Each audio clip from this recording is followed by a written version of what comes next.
할렐루야. 성가대를 보니까 우리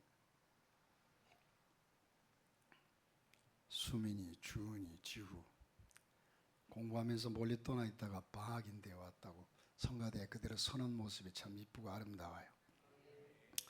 여러분, 하나님 앞에 함께 하나님 앞에 받아진 이 직분들을 여러분들이 최대한으로 감당하시기를 주의 이름으로 축복합니다. 이게 얼마나 큰 복인지 몰라요. 오늘 특별히 전국 교회가 맥주감사절을 지키는 데 있어서 우리 교회도 함께 이 7월 첫 주일은 맥주감사주일이죠. 함께 맥주감사를 지내면서 오늘 말씀은 맥주절에 드리는 감사라는 말씀을 함께 생각해 보고자 합니다. 여러분, 우리나라에 노랫말 연구회라는 모임이 있다고 합니다. 노랫말 연구회.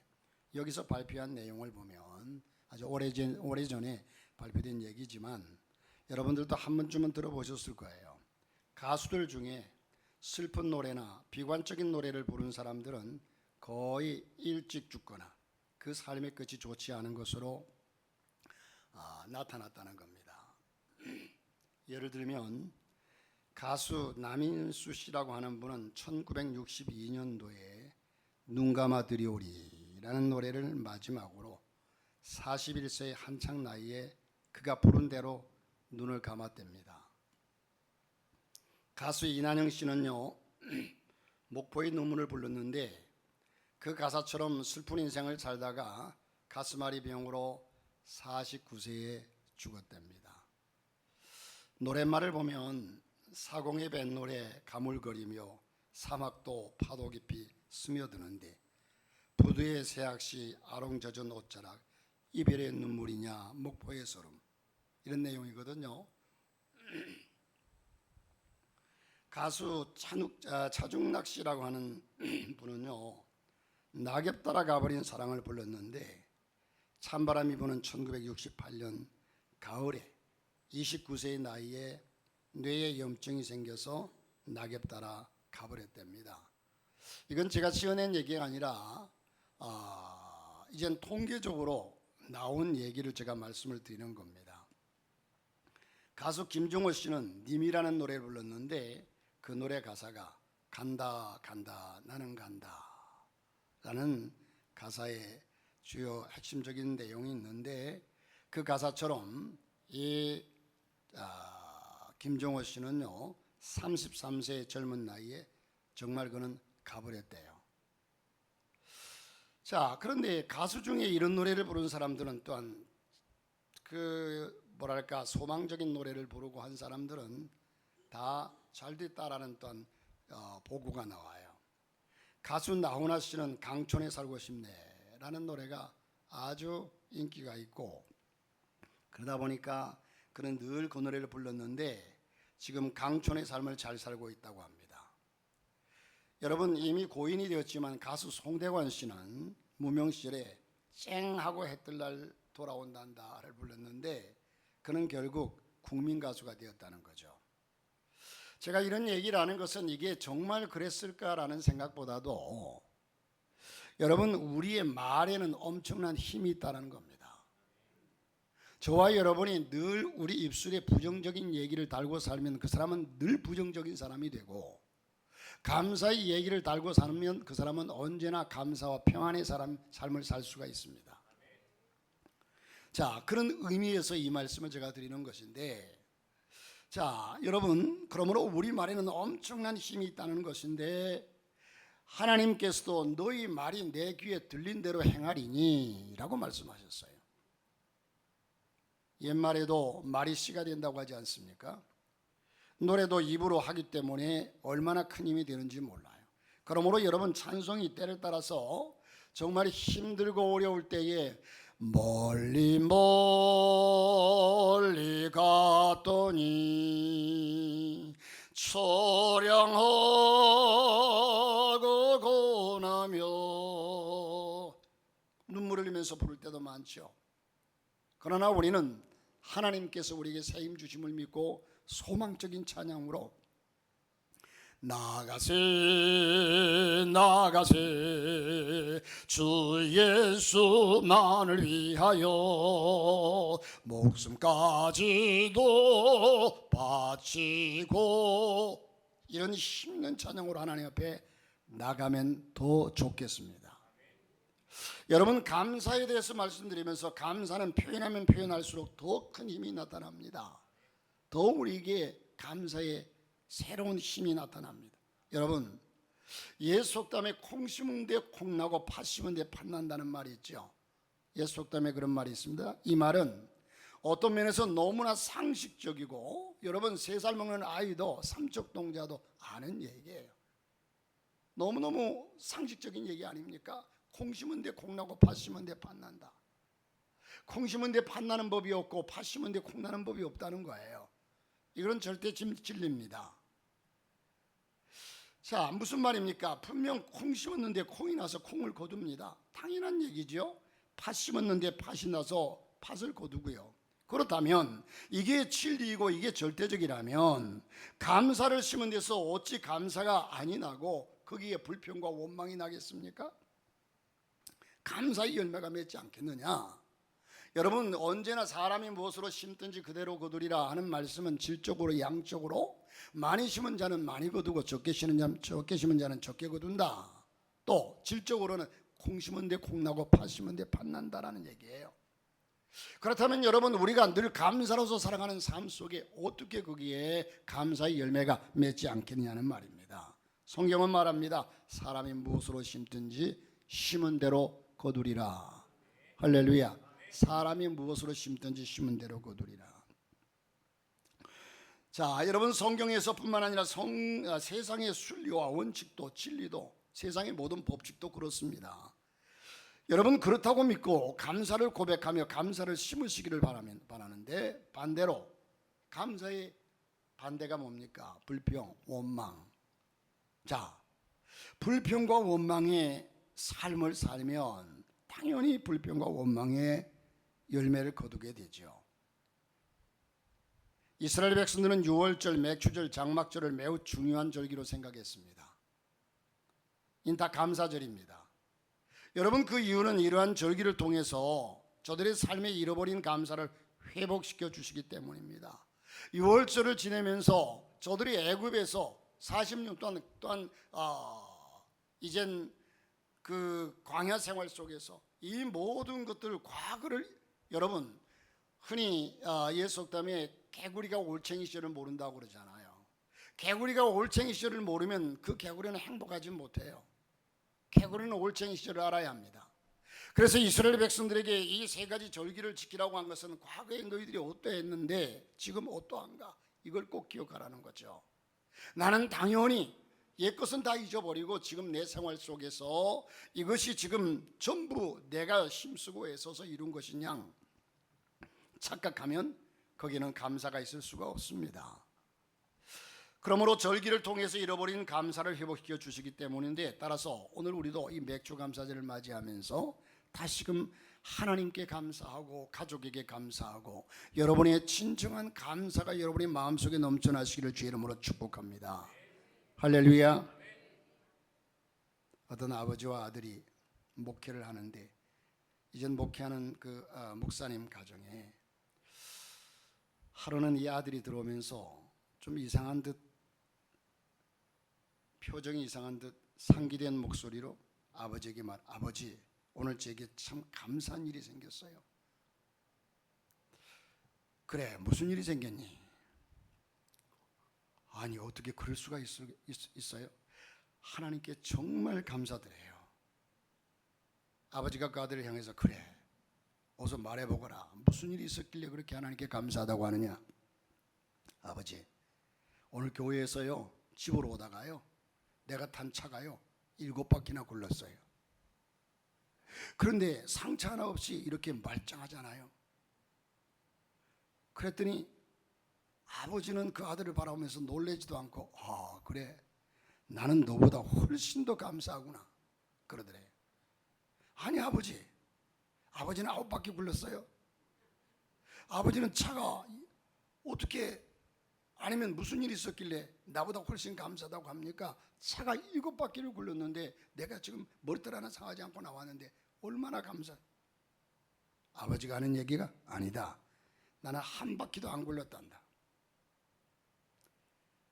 여러분, 아무 일을 안 당한 것이 감사합니까? 일을 당한 것이 감사합니까? 건강한 것이 감사합니까? 아픈 것이 감사합니까? 저와 여러분이 날마다 삶 속에서 살아가는 이 모든 것이 안전하고 평안하고 강건한 것이, 이게 복인 줄 알고 감사할 줄 모르는 사람은, 근데 사람은 가만 보면요, 병원에 들어갔다 와야만이 그때서야 감사를 해요. 여러분, 우리가 날마다 이렇게 평안하게 사는 것이 하나님의 축복인 줄 믿습니다. 감사할 조건이에요. 감사할 조건이에요. 맥주절은 히브리 원어로 하그 하카츠라고 합니다. 하그 하카츠. 이 말의 뜻은 첫 열매를 거두어 수확하는 절기다라는 의미입니다. 첫 열매를 거두어. 여러분, 지금은 우리가 보리를 많이 구경할 수 없지만 제가 어릴 적만 하더라도 보리를 많이 심었어요. 보릿고개라고 하지 않습니까? 이 보리를 심은, 왜? 양식이 부족하니까. 지금은 쌀만 먹어도 넘쳐나는 시대이기 때문에 보리를 굳이 심을 건 없어요. 그러나 보리는 계약 재배해가지고 또 보리에 쓰는 용도에 따라서 이렇게 좀 필요에 따라서 쓰여지지만, 그러나 양식으로서는 사실 이 보리가, 그래서 보리를 거의 심지 않아요. 이 이모작을 했죠. 보리 거두고 나면 또 모를 심어서 쌀을 거두고 벼를 거두고 하는데, 그런데 우리가 첫 번째 여름에 거두는 것이 바로 이 보리입니다. 그래서 맥주절이죠. 맥주절은 하나님께서 친히 우리에게 지키도록 명령하신 절기입니다. 따라서 우리가 맥주절을 지켜도 되고 안 지켜도 되는 선택의 문제가 아니라는 거예요. 성경에서 하나님께서 말씀하신 하나님의 말씀은 딱 두 가지입니다. 말씀을 요약하면 하라, 하지 말아라. 하라, 하지 말아라. 하라는 것은, 하나님 말씀은 절대적이기 때문에 하라는 말씀은 무슨 일이 있어도 해야 합니다. 하지 말아라 한 것은 무슨 일이 있어도 하지 말아야 합니다. 하나님, 내 생각에는 이것이 하나님 생각이 틀렸다고 생각합니다. 현실적으로 바라보더라도 이것은 하나님의 생각이 틀렸죠. 이럴 수가 없어요. 하나님 말씀은 절대적이에요. 아무리 현실과 어긋나고 아무리 이젠 하나님 말씀과 현실이 맞지 않아도 하나님 말씀을 따라야 하는 것이 우리 그리스도인들입니다. 자, 그러므로 지켜도 되고 안 지켜도 되는 선택의 문제가 아니라 반드시 지켜야 하는 의무사항입니다. 오늘 본문 10절 말씀 보니까 내 하나님의 여호와 앞에 77절, 맥주절이죠. 그래서 7식 7번, 7식 7번 77절이라고 했습니다. 그리고 이것이 곧 맥주절인데 77절을 지키되, 우리가 신앙생활할 때 하나님 명령은 반드시 지켜야 합니다. 하나님의 말씀은 언제나 명령으로 되어 있습니다. 하라, 하지 말아라, 명령이. 그러므로 우리는 꼭 지켜야 할 말씀이라는 겁니다. 하나님은 우리에게 또 반드시 주일을 성수하라고 명령하셨죠. 여러분, 명령한 것이 많습니다. 신명기 16장 8절 말씀입니다. 너는 6일 동안 무교병을 먹고 제7일에 내 하나님 여호와 앞에 성회로 모이고 아무 노동도 하지 말지니라. 그렇게 오늘 말씀하고 있어요. 즉 6일 동안은 일하고 7일째는 안식하라고 하셨습니다. 이것이 안식일 개념입니다. 여러분, 이러한 안식일 개념이 예수님께서 십자가에 못 박혀 죽으시고 3일 만에 부활하신 이후에 그 다음부터는 주일 개념으로 바뀌었습니다. 주의 날. 그래서 우리는 주일을 구별해서 하나님께 드려야 하는 겁니다. 이 주일은 말 그대로 주일, 주인 주자의 날일자, 주인의 날. 내 날이 아니라 주인의 날. 내 주인 되시는 예수 그리스도, 내 주인 되시는 하나님의 날이라는 겁니다. 그래서 우리는 주일을 구별해서 하나님께 드려야 하는 건데, 주일은 한 주간의 첫날입니다. 우리는 언제나 월화수목금토일 마지막 날으로 생각 아닙니다. 주일은 첫날입니다. 그러므로 우리는 첫날 하나님께 예배하는 겁니다. 하나님은 첫 것을 좋아하십니다. 첫 열매들이라고 합니다. 언제나 하나님께 첫 것은 정성입니다. 사실 여러분, 이젠 여러분들이 농사를 지어보시면 알지만은, 이젠 야채를 심든지 뭐 과일을 심든지 하면 첫 것은 별로 사실 좋지가 않아요. 이젠 사과나무를 심어가지고 그 사과가 첫 번째 열리는 열매가 몇 개 열리지도 않는데 그게 그렇게 탐스럽지 않아요. 그런데도 하나님께서 첫 것을 원하신다고 하는 것은 그 정성과 그 마음을 원하시는 거죠. 그래서 우리는 주일을 구별해서 주일도 첫날입니다. 주일을 성수하는 것은 우리의 의무사항입니다. 반드시 그 명령을 지켜야 합니다. 오늘날 사람들이 주일 성수의 개념이 점점 사라져가고 있습니다. 여러분, 우리 신앙은 시대 따라가는 것이 아니라, 환경 따라가는 것이 아니라, 저와 여러분의 신앙은 절대적인 하나님 말씀을 따라가야 될 줄로 믿습니다. 사람 보고 예수 믿지 말고, 환경 보고 예수 믿지 말고, 예수 보고 예수 믿고, 성경 보고 예수 믿자. 이게 텍스트예요. 하나님은 절대, 여러분, 하나님은요 융통성이 없어요. 하나님의 말씀은 말 그대로 절대적이란 말이에요. 아담과 하와가 선악과를 먹었을 때 죽으리라고 말씀했으니까 그들은 그날부터 영원히 살지 못하고 죽음을 맞이합니다. 하와가 변명합니다. 하나님께서 저 사탄을 만들어 사탄 때문에 그랬습니다. 아담이 변명합니다. 하와가 와서 먹으라고 입에 넣어주는데 안 먹겠습니까? 그럴 만한 얘기예요. 상황을 보면 이해할 수 있습니다. 아닙니다. 한 달란트 받은 종이 그것을 묻어두고 다 가져왔습니다. 그럴 때에 당신은 굳은 사람이라 이거 그대로, 여러분 그것을 내가 써버리고 어디에 탕진하고 그런 것이 아니라 있는 그대로 가져왔어요. 그러나 하나님은 이 악하고 게으른 종아, 사랑하는 성도 여러분, 세대가 갈수록 우리는 하나님과 너무 하나님의 말씀을 타협합니다. 하나님은 절대자십니다. 자, 여러분, 오늘 본문 15절 하반절에 내가 손을 댄 모든 일에 복을 주실 것이라, 그러면 하나님이 복을 주신다는 거예요. 우리는 그렇게 하면 안 될 것 같고 망할 것 같고 현실에서 완전히 동떨어질 것 같은데 하나님께서 복을 주신다는 거예요. 우리가 잘 아는 미국의 제39대 지미 카터 대통령을 아시죠?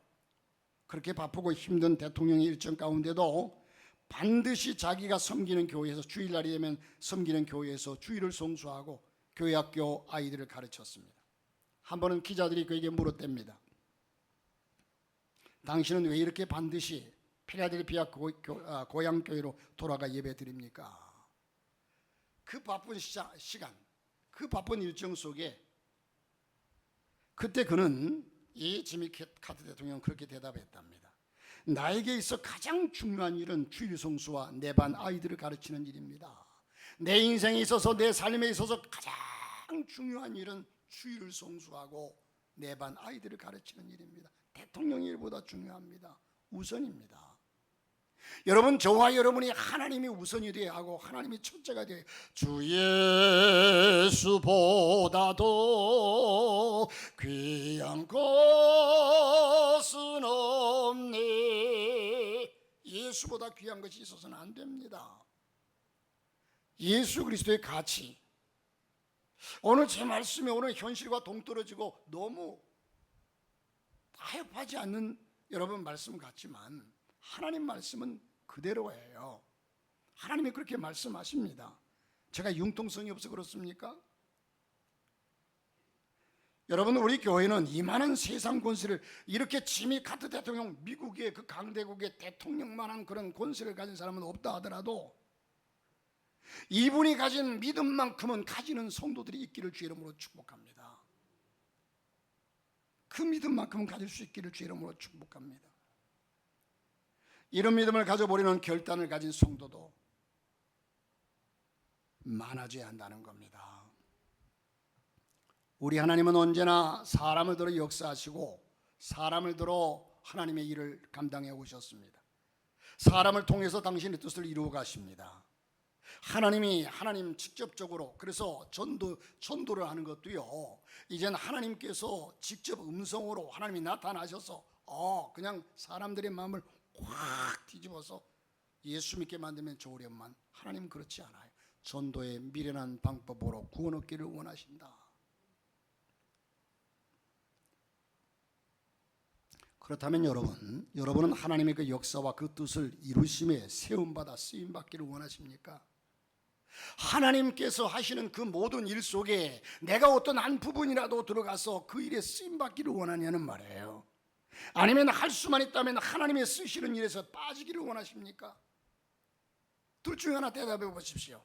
하나님의 역사를 이루어가고 하나님께서 인도하시는 그 과정 속에 내가 한 구설이라도 그서 쓰임받기를 원하십니까? 여러분, 저도 들은 얘기지만 새로운 대통령이 세워지면 그 대통령과 친분이 있는 모든 사람들은요, 전화기를 끄지 않고 전화기를 손에 쥐고 있대요. 왜? 혹 자기를 불러서 장관으로 세우지 않을까? 혹 나에게 전화 와가지고 당신 총리 좀 맡아주시오 하지 않을까? 전화기를 손에 들고 있대요. 자기를 혹 부르지 않을까? 여러분, 저와 여러분이 하나님을 믿는다고 한다면 하나님께서 쓰시는 그 통로에 나 한 사람이 어디인가 쓰임받는다는 사실, 이것이 귀하다고 믿어지는 것이 믿음입니다. 이러한 성도가 되어야 한다는 겁니다. 그런데 오늘 많은 성도들은 하나님의 역사 속에서 빠지기를 원합니다. 가능하면 빠지려고 해요. 이게 신앙 아닙니다. 믿음 아닙니다. 오늘 세대가 너무나 타협되어져 가고 있습니다. 하나님이 어떤 분인데요? 하나님은 절대자십니다. 그저 마음씨 좋은 이웃집 아저씨가 아닙니다. 우리 하나님은 절대. 그런데 그 하나님을 그렇게 섬기면 하나님은 또한 우리에게 그러한 복을 허락하신다고 약속하셨어요. 여러분, 우리가 그렇게 마음을 먹고 결정을 하고 하나님을 섬겨도 사실 우리 삶이, 그렇다고 제 설교가 이 설교대로 사라집니까? 제 자신도 그렇게 못 살아요. 흔히 사람들이 얘기하는 것처럼 호랑이를 그리려고 그래야 고양이라도 그린다는 거예요. 그리고 하나님은 우리 중심을 보시는 거예요. 내가 그렇게 살려고 몸부림치는 그 중심을, 내가 그렇게 완벽한 삶의 결과를 보는 것이 아니라, 너 그렇게 주의를 충성하고 주의를 잘 지켰다, 52족 한 번도 빠지지 않고 지켰다, 이걸 결과로 보는 것이 아니라 그렇게 살려는 그 몸부림치는 모습을 주님은 보신다는 겁니다. 할렐루야. 자, 여러분, 나같이 미천한 존재를 부르셔서 구원하심과 써주심이 얼마나 감격스럽고 감사한 일입니까? 제가 예전에 그 시골에서 오르간 있잖아요. 오르간 가지고 배웠어요. 오르간을 혼자서 그냥 계속 음을 내면서, 그러니까 이거 뭐 사부도 아니고 뭐 소프라노, 엘토, 테너, 베이스도 아니고 그냥 유니송으로 그냥 두 손으로 이렇게 쳤어요. 그러니까 노래는 쳐지더라고. 그리고 이젠 그 뭐 장조를 봐가면서 이렇게 치는데, 그 실력을 가지고 부산에서 직장 생활하면서 개척교회에서 반주를 했다는 거 아닙니까? 제가 이래봐도 반주 출신이에요. 11시 대입에 반주자 출신이에요. 그 실력 가지고 개척교회에서. 그런데 그때 정말 감사한 것이요, 지금도 기억이 나요. 나 같은 이 하나님이 보시기에는 저 여의도 순복음교회 전공해가지고 오케스트라 지휘하면서 반주하는 그 반주나, 저 개척교회에서 그냥 떠듬떠듬 치면서 하는 반주나, 하나님이 이걸 더 기뻐할 수도 있어요. 그렇지 않습니까? 하나님은 그저 결과물을 가지고 이렇게 웅장하고 이런 것만 좋아하시는 줄 아십니까?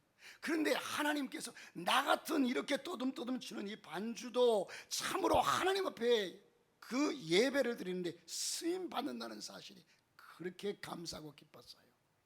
그렇게 감사하고 기뻤어요.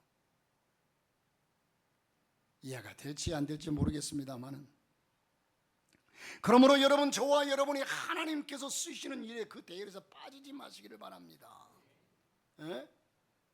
내가 그 대열에 참여해서 쓰임 받기를 바라고 축복의 대열에서 빠지기를 원하지 말고 우리는 함께 동참해야 합니다.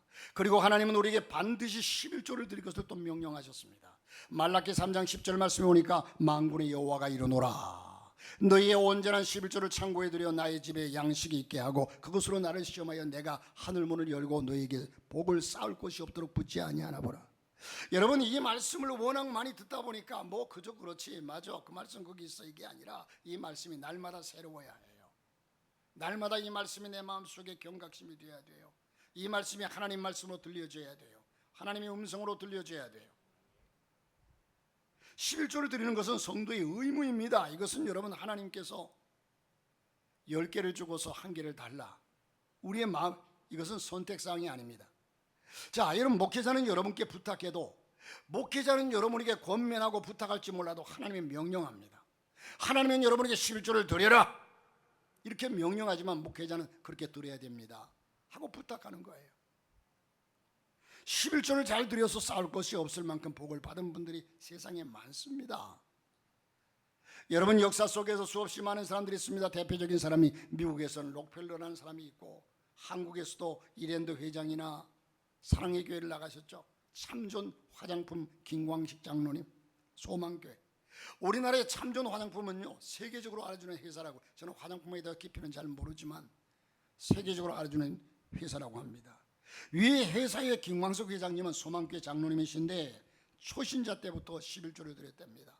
성경에 하나님을 시험해보라 되어 있지만 마땅히 드릴 것으로 알아들인 겁니다. 그런데 그때부터 복을 받기 시작해서 놀라운 체험을 하게 되어서 나중에 10의 2조를 드리고 넘치는 복을 받았다고 간증하는 분입니다. 여러분, 그런데 우리가 복을 받기 위해서 이건 의무라는 거예요. 여러분, 내가 나라에서 뭔가 덕을 얻기 위해서 세금 내는 거 아니잖아요. 그런 의무예요. 의무입니다. 여러분, 믿어지지 않습니까? 믿으시기를 바랍니다. 그리고 하나님 명령하신 것을 지켜서 더 큰 복을 받아 누려야 한다는 거죠. 그러나 복 받으려는 심리가 아니라 복 받으려고 하는 것은 위선입니다. 하나님께서 원치를 않아요. 차라리 안 하는 게 좋아요. 제가 흥부 놀부를 얘기하지만 놀부는 복 받으려고 그 짓을 하다가 그 꾀에 자기가 빠져 죽습니다. 이제 매추절에 우리는 이미 받은 것을 생각하고 감사해야 합니다. 이미 받은 것을 생각하고 감사해야 합니다. 본문 10절에 보니까 내게 복을 주신 대로 내 힘을 헤아려 자원하는 예물을 드리라. 하나님은 강제로 요구하지 않습니다. 우리가 복을 받은 만큼 힘대로 예물을 드리고 감사하기를 원하시고, 우리 하나님은 저 돌들로도 아브라함의 자손을 만들 수 있고 얼마든지 하실 수 있는 분이십니다. 굳이 우리가 드린, 저는 늘 기도할 때마다, 헌금 기도를 할 때마다 그런 기도를 자주 하잖아요. 하나님, 우리가 여기 드리는 이 예물은 세상 사람들이 가진 가진 물질에 비하면 참 미참하고 참 부족한 물질입니다. 그러나 우리의 정성이 담겨 있습니다. 그렇습니다. 하나님은 여러분의 정성을 보시는 거죠. 사도 바울은 고린도후서 9장 6절부터 8절에서 예물을 드리는 바른 자세를 기록하고 있습니다. 첫째, 많이 심으라는 겁니다. 여러분, 많이 심으십시오. 이 확신이 있어야 합니다. 여러분, 농부가 결과에 대해서, 지난번에 전수왕이 와가지고도 마지막 그런 얘기를 합니다. 결론에 대해서 확신 있는 사람은 절대로 낙심하거나 좌절하지 않는다. 거기에 대해서 최선을 다한다. 농부가 여러분 이 씨를 심어서 거기에 결론이 이젠 누런 황금들판이 될 것이라는 확신 있는 사람은 있는 거 다 뿌려요. 여러분, 옛날에 보릿고개 때에 저는 시골에서 참 어릴 적에는 이해가 안 됐어요. 벽시가 있어요. 벽시가 한 가마가 있어요. 그 운목에 뒀어요. 그런데 날마다 배고파가지고 그냥 그건 쳐다만 봐요. 왜? 그것은 뿌리할 씨앗이기 때문에. 그런데 그것을 농부가 뿌릴 때는요, 그 배가 고프고 힘든데도 그거 과감하게 다 뿌려요. 과감하게 뿌려요. 왜? 그것을 심고서 가을에 거둔다는 확신이 있으니까 그러는 거예요. 저와 여러분의 믿음에 대한 확신이 있다면 못할 일이 없어요. 확신이 없으니까, 믿음이 없으니까 못하는 거예요.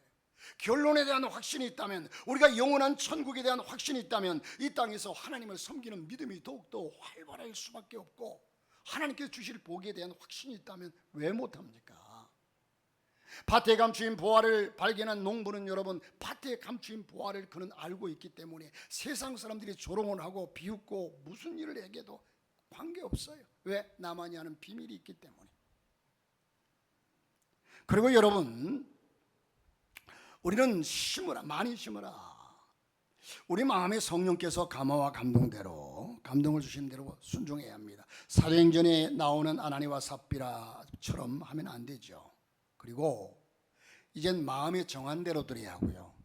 많이 심고 마음에 정한 대로, 남에게 잘 보이기 위해서 더 이것도 아니고요, 체면치레하려고 그것도 아니고요, 내 마음속에 감동되는 대로. 세 번째는 인색하게 드리지 말라는 거예요. 인색하게 드리지 말라. 여러분, 결코 하나님은 풍성하신 분이십니다. 하나님 앞에 인색하지 마시기를 바랍니다. 네 번째는 억지로 드리지 말라는 거예요. 안 드린 게 낫다. 차라리 억지로 드리지 말아라. 드리고 나서 불평하고, 드리고 나서 오히려 더 큰 시험 든다. 우리가 체면 때문에 억지로 하는 것을 하나님 기뻐하지 않습니다. 어느 목사님의 고백입니다. 그의 아들이 3살에서 5살 때까지 목사님이 새우깡 한 봉지 사준 적이 있었답니다. 그리고 그걸 한 개, 두 개 얻어먹다 보니까 옆에 여러분 새우깡이 처음에 먹을 때는 별 맛이 없는데 한 개, 두 개, 세 개 먹다 보면 이게 짭짤한 것이 고소한 것이 너무 맛있어요. 계속 입에서 땡겨요. 그렇게 만들어졌어요. 그래서 한 개, 두 개 얻어먹기 시작했습니다. 그런데 봉지가 점점 불어갑니다. 나중에는 눈치를 보더니 이 아이가 아빠에게 아까워서 달라고 해도 안 주더랍니다. 여러분, 처음에 그 과자를 사준 사람이 누굽니까? 아버지입니다. 그리고 아버지는 그 과자를 한 박스 더 사줄 수 있는 능력도 있습니다. 그런데 지금 아이는 눈앞에 보이는 과자 봉지만 보면서 아까워서 아버지에게 안 주려고 합니다. 그만 먹어. 안 줄 거야. 나만 먹을 거야.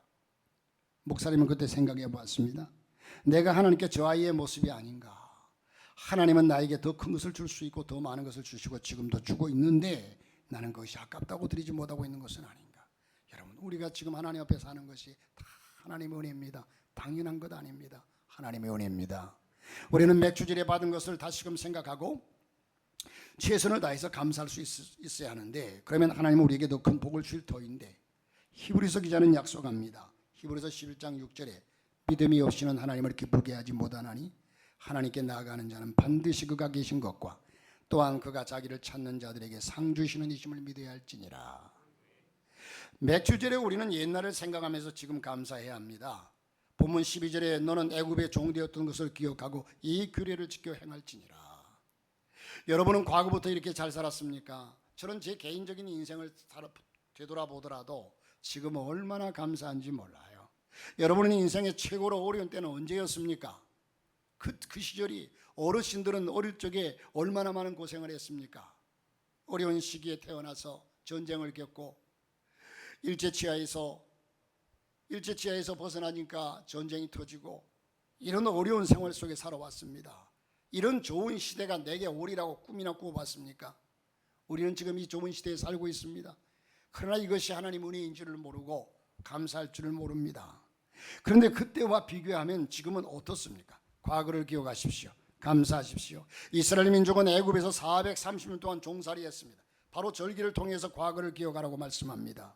여러분, 그래서 이 과거를 기억하고 감사하라고 이 절기를 지키라는 겁니다. 종살이하던 시절을 기억하면서 감사할 수 있다는 말입니다.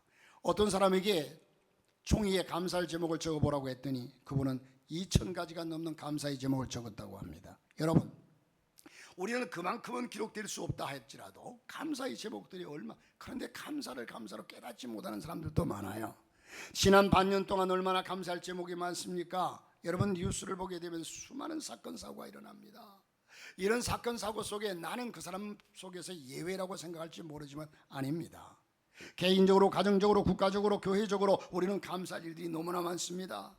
먼저는 우리의 생명을 지켜주신 은혜를 감사해야 합니다. 수많은 사람들이 하루에도 사고로 여러 가지 일로 죽어가고 있습니다. 그리고 이렇게 건강하게 예배를 드릴 수 있음을 감사하시기를 바랍니다. 세상의 모든 사람들이 이렇게 자유롭게 하나님께 나와 예배하는 줄 믿습니까? 그렇지 않습니다. 우리는 이렇게 자유롭게 좋은 교회에서 함께 예배하는 사실이 얼마나 감사한지 몰라요. 여러분, 오늘까지 우리에게 일용할 양식을 주신 것을 감사해야 합니다. 우리를 죄악에서 구속해 주신 것을 감사해야 합니다. 여러분, 저와 여러분이 대한민국에 태어난 것을, 어제 제가 그 TV에 잠깐 늦게 보다 보니까 탈북자가 구TV에 나와가지고 간증하는 걸 들었어요. 야, 대한민국에 오기까지 얼마나 많은 고생을 했는지요. 그걸 가만 보면서 그 사람과 나를 비교해 보니까 나도 어릴 적에 고생했다 해도 비교할 수가 없어요. 내가 대한민국에 태어난 것이 얼마나 감사한지도 감사할지 모르면 북한으로 가야죠. 뭐 보내드릴까요? 감사하시기 바랍니다. 좋은 교회에서 함께 신앙생활하는 것도 감사하시기 바랍니다. 자, 여러분, 행복은 많이 소유한 소유에서 나오는 것이 아닙니다. 내가 많이 가진 사람들이 더 걱정이 많고 스트레스가 많아요. 여러분, 행복은 소유에 많은 데서 나오는 것이 아니라 감사에서 오는 겁니다. 그래서 어떤 분이 이렇게 썼습니다. 만일 당신이 냉장고에, 잘 들어보십시오, 세계인들을 기준으로 볼 때 만일 당신이 냉장고에 보관할 정도의 음식이 있고 입을 옷이 있고 머리를 가려줄 지붕이 있고 누워서 잠들 곳이 있다면 당신은 이 세상 그 70억, 80억 되는 그 인구 중에 25%에 속하는 부자입니다. 25%에 속하는 부자입니다. 여러분, 제가 나이가 되니까 예전부터 계속 노령연금, 기초연금 신청하라고 계속 연락이 와요. 그래서 한번 가봤어요. 동사무소에. 나도 받을 수 있나. 그래서 서류를 다 주더라고. 그런데 알고 보니까 우리나라의 70%, 상위 30%를 빼고 하위 70%까지는 다 준대요. 그럼 내가 받을 수 있다면 하위 70%에 속한 거고, 내가 못 받는다면 상위 30%에 속한 거예요. 자, 어쨌든 여러분, 지금 우리는 이렇게 또 당신이 만일 은행에 약간 저금한 것이 있고 지갑에는 현찰이 그래도 좀 있고 집에 남아도는 그릇이 있다면 당신은 세계 8%에 해당하는 부유층의 하나입니다. 그리고 만일 당신이 폭행이나 체포나 고문이나 살해의 위험을 걱정하지 않고 주일날 교회에 가서 평안하게 예배드릴 수 있다면 당신은 세상에서 그런 축복을 받은 30억 명 중 하나에 해당합니다. 그러므로 당신은 생각보다 부자고 당신은 생각보다 행운아입니다. 자, 여러분, 제가 마지막 간증을 안 하고 마치려고 하는데, 할머니, 선생님 모두 사랑해요. 가난하지만 사랑하는 사람들과 사는 것이 행복해요. 이 고백은 아주 오래전의 일입니다마는 수원에 있는 정자초등학교 6학년 박윤주 13살 박윤주 양의 고백입니다. 그의 표정은 언제나 해말 같습니다. 부모 없이 칠순의 할아버지, 할머니와 함께 어렵게 살아가는 소녀가장인데 구김살이 보이지 않는다는 겁니다. 윤주 양에게 불행의 그림자가 드리운 것은 초등학교 1학년 때 1992년에 전화국에 근무하시던 아버지가 갑자기 고혈압으로 쓰러졌고, 아버지는 여러 차례 수술을 받았지만 1급 고도장애 판정을 받고 병석에 누워 투병 생활을 계속했습니다. 이듬해 여름에는 아버지의 병수발을 들던 어머니마저 가족을 남겨두고 집을 나가버리고 말았습니다. 그 뒤부터 아버지의 병수발은 겨우 9살짜리인 윤주양이 감당했습니다. 학교가 끝나면 곧바로 집으로 달려가서 아버지의 병관으로 했고, 그리고 동생 윤미양도 돌봐야만 했습니다. 할머니를 도와 시장을 보고 잔시무능과 설거지, 청소 등 집안의 꾸준히 일을 또 맡았습니다. 그러나 그러한 고생도 아랑곳 없이 2003년 6월 아버지는 세상을 떠났습니다. 그 충격으로 할아버지마저 지병인 고혈압이 재발해서 거동이 어렵게 됩니다. 윤주 자매는 팔을 걷고 할아버지의 병수발을 들었습니다. 윤주 양은 조금이라도 우울한 표정을 지으면 주위 사람들이 불편해할 것 같아서 항상 웃었다고 합니다. 자, 윤주 양 가족은 고모부 등 친척들로부터 조금씩 도움을 받아 살림을 꾸려가는데, 당시에 부모가 남긴 17평 아파트 때문에 그 당시에, 지금은 그렇지 않겠지만 생활보호 대상자에 들지 못했다고 합니다. 보조도 받지 못한 형편이었다는 거죠. 윤주 양의 장래 희망은 선생님입니다. 어려서부터 선생님들에게 의지해서 살아왔기 때문에 그렇다고 그래요. 4학년 때 김순희 선생님, 5학년 때 서선영 선생님, 교감 선생님, 교장 선생님 등 모두가 보호자이자 부모나 다를 바가 없었습니다. 윤주 양은 아버지 장례식 때 찾아와 도와주며 유래해 주신 선생님들의 고마움을 잊을 수가 없다고 고백합니다. 어린이날을 앞두고 윤주 양은 모든 교사들의 적극 추천으로 모범 소녀가장 뽑혀가지고 그의 서울 세종문화회관에서 열리는 행사에서 상을 받기도 했다고 합니다. 윤주 양은 빨리 훌륭한 사람이 되어서 모든 분들의 은혜를 보답하고 싶다고 그는 고백했습니다. 자, 여러분, 우리 주변에는 다양한 삶의 환경들을 가지고 살아가는 사람들이 수없이 많습니다. 지금도 고통 속에서 헤매이는 사람이 수없이 많습니다. 여러분, 우리만 힘든 줄 아십니까? 그들 가운데는 자기의 당면 문제로 또 불만족하면서 불평하는 사람들도 있지만, 윤주 양처럼 감사하기 어려운 상황 속에서도 꿋꿋이 웃으면서 감사로 생을 감당하는 그런 불구리 사람들도 없잖아 있습니다.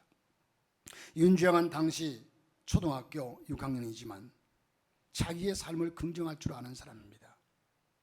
왜냐하면 감사하는 마음을 갖고 있기 때문입니다. 사랑하는 성도 여러분, 감사가 행복의 척도입니다. 내 삶의 부유함이 행복의 척도가 아니라 감사함이 삶의 척도입니다. 행복의 척도입니다. 저와 여러분이 하나님 은혜 감사하고 가족에게 감사하고 되돌아보면서 내가 살아온 내 평생 살아온 길을 되돌아보면서 감사할 대상을 하나하나 생각하면서 깊이 있게 감사하고 하나님께 영광을 돌리는 맥주절이 되시기를 주의 이름으로 축복합니다.